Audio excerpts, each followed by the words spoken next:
안녕하세요. 컨쇼 대표 서영진입니다. 자, 오늘 제가 준비한 대학교 중앙대학교입니다. 정말 인기가 많죠.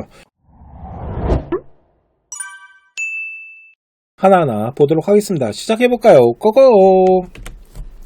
자, 첫 번째는 학생부 교과 일명 지역균형 전형인데요. 보시면은 학생부 100%로 선발한다고 하지만 이 학생부는 정량 평가가 들어가는 학생의 등급을 가지고 평가한다라고 보시면 돼요. 그래서 교과가 90%가 들어가고 비교과가 10%인데 이 비교과 10%는 출결입니다.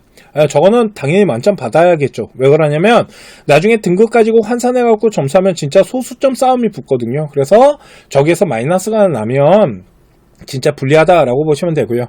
학생들을 선발할 때는 단과대학교로 해서 뭐 인문대학이나 사회과학대학 이런 식으로 전체로 아이들을 선발하는 라인이 있고요. 그리고 학과를 가지고 또 선발하는 부분이 있다 보니까 그런데 등급에 대한 부분은 학과들마다 차이는 있지만 그렇게 크게 차이가 나지는 않기 때문에 경쟁률에 대한 부분이 솔직히 더 중요한 부분이 있고요.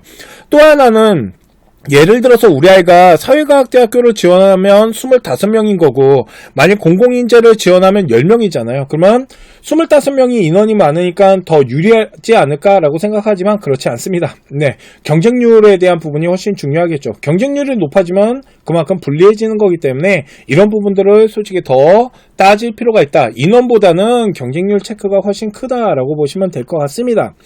자, 그런데 학생부 교과에서 좀 봐야 되는 게 있다라면 당연히 최저인데요.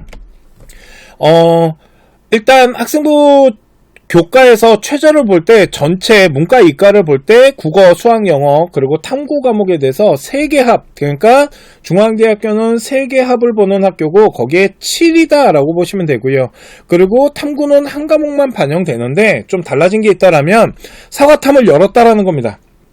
이과 아이들이 사탐을 보는 거를 우리가 사탐런이라고 하잖아요. 그러니까 요 사탐런이 가능하다라고 보시면 되는데 최저 맞출 때는 사탐런 하는 거 오케이 괜찮습니다. 대신 정시할 때는 생각하셔야 돼요. 정시 같은 경우는 이게 가산점에 대한 부분이 있다 보니까 자연계 아이들 과탐 보면 가산점 때려주잖아요. 그게 생각보다 되게 크기 때문에 그 부분 잘 고려를 해야 되고 대신 최저만 맞추는 거면은 솔직히 사탐을 통해서 점수를 가져올 수 있다면 저는 네 괜찮다라는 부분이 있고요. 또 하나 고려대를 미쳤나봐요.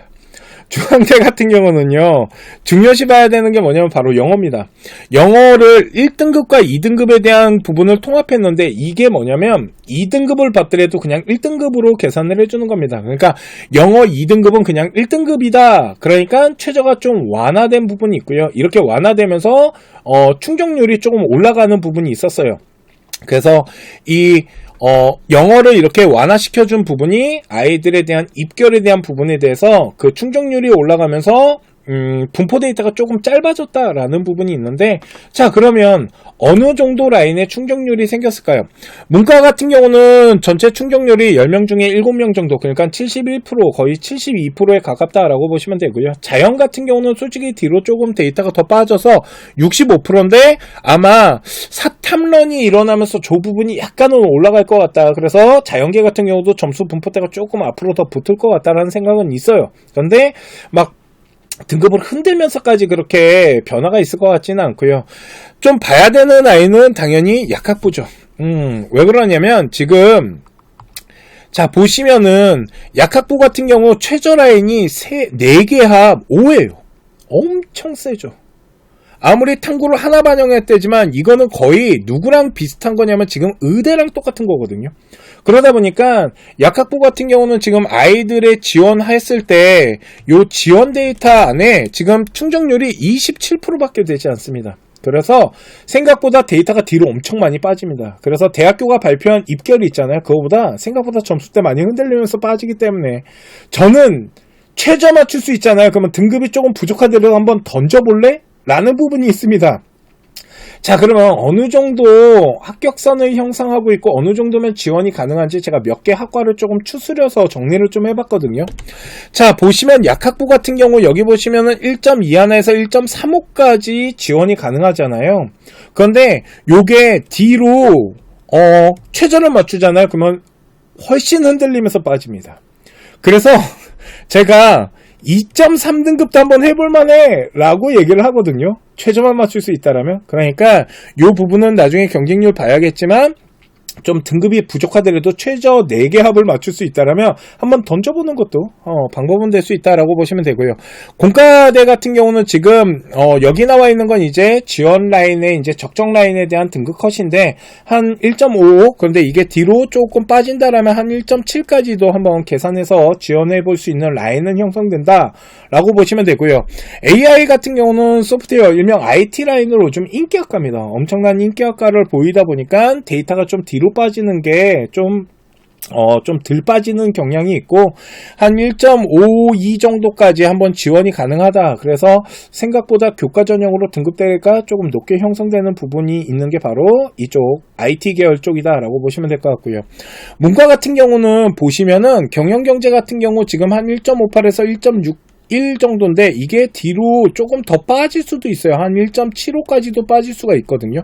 그러니까 이런 부분들도 이제 계산 안에 포함해서 도전권을 형성할 때 조금 뒤로 빠지는 데이터들 이런 것들을 좀 보는데 보시면 이게 예전에는요 솔직히 문과랑 이과가 점수 폭 차이가 크지 않았어요.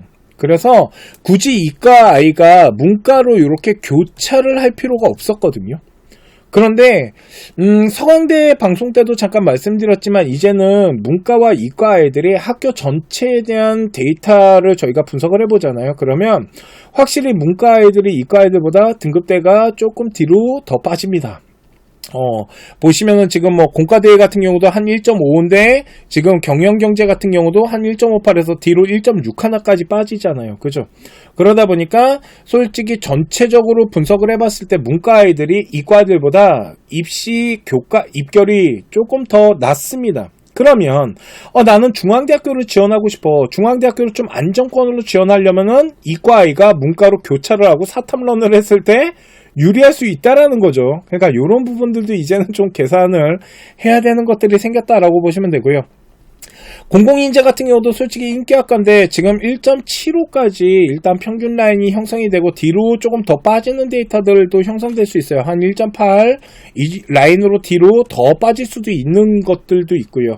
영어교육 같은 경우도 한 1.8에서 1.7에서 1.8까지 한번 해볼 만한 이런 데이터들도 구성되니까 제가 지금 보여드린 건 평균이지 뒤로 빠지는 데이터 계산했을 땐 약간 도전권이 약간 벌어지면서 형성될 수도 있으니까 이런 것들을 좀 잘 계산해서 지원을 하면 좋지 않을까 라는 부분들이 있습니다. 이게 학생부 교과 전용 라인이다 라고 보시면 되고요.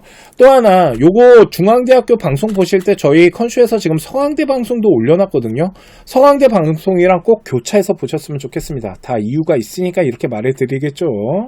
저희 컨슈에서는 현재 컨슈 오픈 채팅방을 운영하고 있습니다. 그래서 입시 정보 자료나 아니면은 궁금한 것들 라이브에서 보듯이 오픈 채팅방에서 물어보시잖아요. 그러면 다 답변을 해드리고 있거든요, 지금. 그래서 뭐 자료 같은 것들도 좀 빨리 올려드리고 있으니까 저희 컨쇼 오픈 채팅방도 지금 보시면 QR코드나 링크 주소 있으니까 들어오셔갖고 네, 소통하면서 한번 잘 이용해 보시기 바랍니다.